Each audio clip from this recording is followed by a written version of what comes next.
বলবো, যে বাক্যটা যদি তোমরা কবুল করে নাও তাহলে গোটা পৃথিবী তোমাদের খাজনা দেবে, গোটা পৃথিবী তোমাদের আনুগত্য স্বীকার করে নেবে, গোটা পৃথিবী তোমাদের কর দেবে, গোটা আরব এবং আজম তোমাদের অধীন হবে। একটি কথা যদি মেনে নাও তাহলে গোটা পৃথিবী তোমাদের কি করবে? তোমাদের খাজনা দেবে। তখন আবু লাহাব বড় বড় নেতারা ছিল, তারা বলতেছে, হে মুহাম্মদ, ওরকম একটা কথা কেন, 10টা কথা মানবো আমি। তুমি বলো, গোটা পৃথিবীর নেতৃত্ব আমাদের আসবে, গোটা আরব আজম আমাদের অধীনত্ব স্বীকার করবে, গোটা পৃথিবী আমাদের খাজনা দেবে, কোন কথাটা বলো? একটা কেন, 10টা কথা বলো। তারপর রাসূল বললেন, তোমরা সবাই বলো লা ইলাহা ইল্লাল্লাহ। বলেন, সবাই বলেন। তাহলে দেখেন, তখন তারা বলতেছে, তুমি এই কথা বলার জন্য আমাদের ডেকে নিয়ে আসছো, ওই কথা বলবেন না।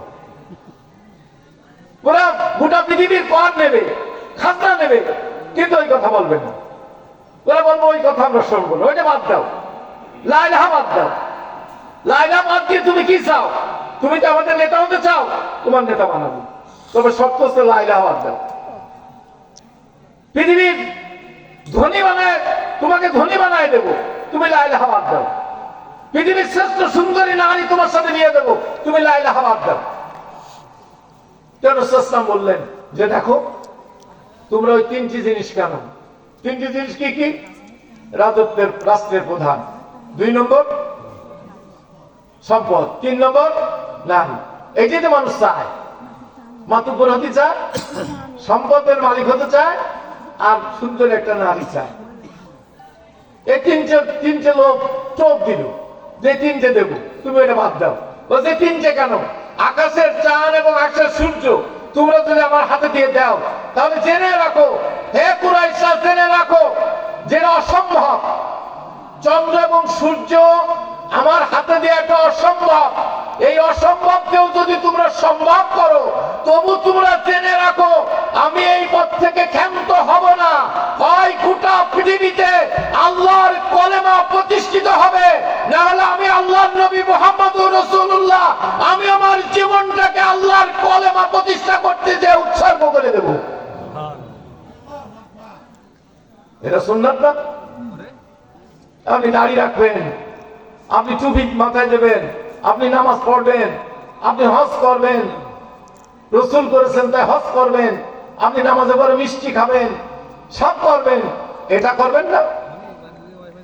এই যে সমাজের যে ইসলাম বিরোধী নীতি, ইসলামের বিপরীত জাহিলিয়া, বিচ্ছিন্ন জীবন, জাহিলিয়াতের জীবন, কুরআনবিহীন জীবন, এই যে জীবন চলছে, গোটা জীবনে পাপে পরিপূর্ণ হয়ে গেছে, এই জীবনটাকে আপনি প্রত্যাখ্যান না করে আপনি সেই জীবনের সাথে মিশে থাকবেন।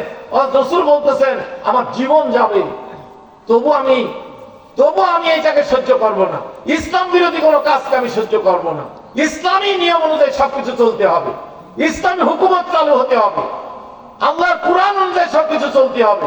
আল্লাহ যে বলেছেন কাতিলুহুম হাত্তা লা তাকুনা ফিতনা ওয়া ইয়াকুনা দ্বীনু কুল্লুহু লিল্লাহ।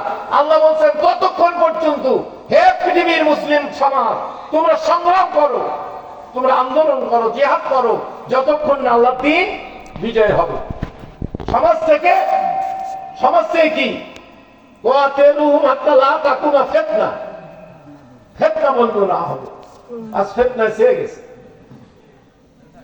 ফিতনা ফাসাদ গোটা সমাজ